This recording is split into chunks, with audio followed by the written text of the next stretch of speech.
आप सभी को मेरा प्रणाम। आज होली त्योहार का बारे में जानेंगे। होली वसंत ऋतु में मनाया जाने वाला एक महत्वपूर्ण भारतीय और नेपाली लोगों का त्योहार है। यह पर्व हिंदू पंचांग के अनुसार फाल्गुन मास की पूर्णिमा को मनाया जाता है।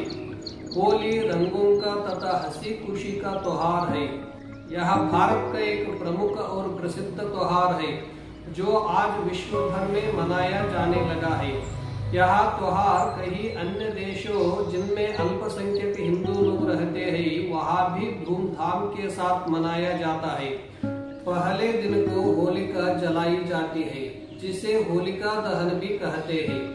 दूसरे दिन लोग एक दूसरे पर रंग अबीर गुलाल इत्यादि फेंकते हैं।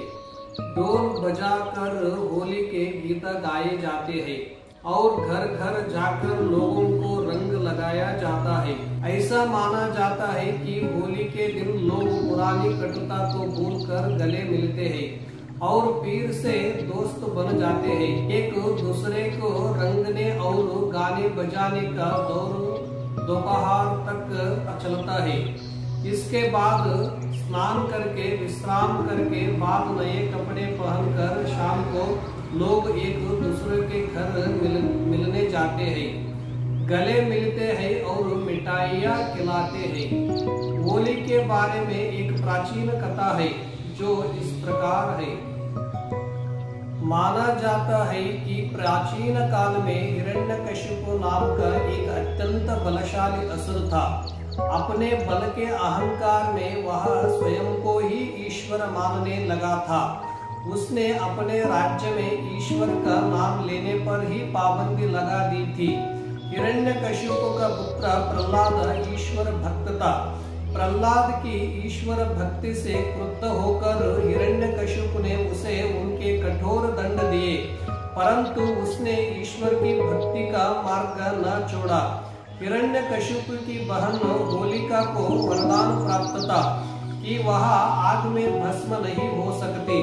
हिरण्यकशिपु ने आदेश दिया कि होलिका प्रहलाद को गोद में लेकर आग में बैठे। आग में बैठने पर होलिका तो जल गई पर प्रहलाद बच गया। ईश्वर भक्त प्रहलाद की याद में इस दिन होली जलाई जाती है। प्रतीक रूप से यह भी माना जाता है कि प्रहलाद का अर्थ आनंद होता है। वैर और उत्पीड़न की प्रतीक होलिका जलाने की लकड़ी जलती है और प्रेम तथा उल्लास का प्रतीक प्रहलाद आनंद अक्षुण रहता है।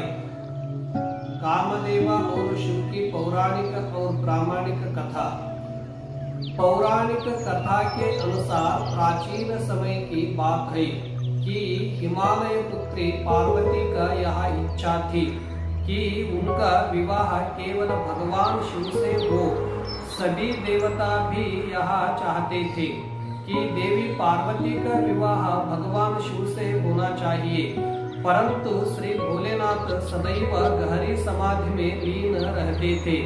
ऐसे में माता पार्वती के लिए भगवान शिव के सामने अपने विवाह का प्रस्ताव रखना कठिन हो रहा था। इस कार्य में पार्वती जी ने कामदेव का सहयोग मांगा। प्रथम बार में तो कामदेव यह सुनकर डर गए कि उन्हें भगवान भोलेनाथ की तपस्या को भंग करना है, परंतु पार्वती जी के आग्रह करने पर वे इसके लिए तैयार हो गए। कामदेव ने भगवान शंकर की तपस्या भंग करने के लिए प्रेम बाण चलाया, जिसके फलस्वरूप भगवान शिव की तपस्या भंग हो गई। अपनी तपस्या के भंग होने से शिव जी को बहुत क्रोध आया और उन्होंने अपनी तीसरी आंख खोलकर कामदेव को भस्म कर दिया। इसके बाद भगवान शिव ने माता पार्वती से विवाह कर लिया। होलिका दहन का पर्व क्योंकि कामदेव के भस्म होने से संबंधित है, इसीलिए इस पर्व की सार्थकता इसी में है कि व्यक्ति होली के साथ अपनी काम वासनाओं को भस्म कर दे और वासनाओं से ऊपर उठकर जीवन व्यतीत करे। आप सभी को होली की हार्दिक शुभकामनाएं। ओम शांति शांति शांति।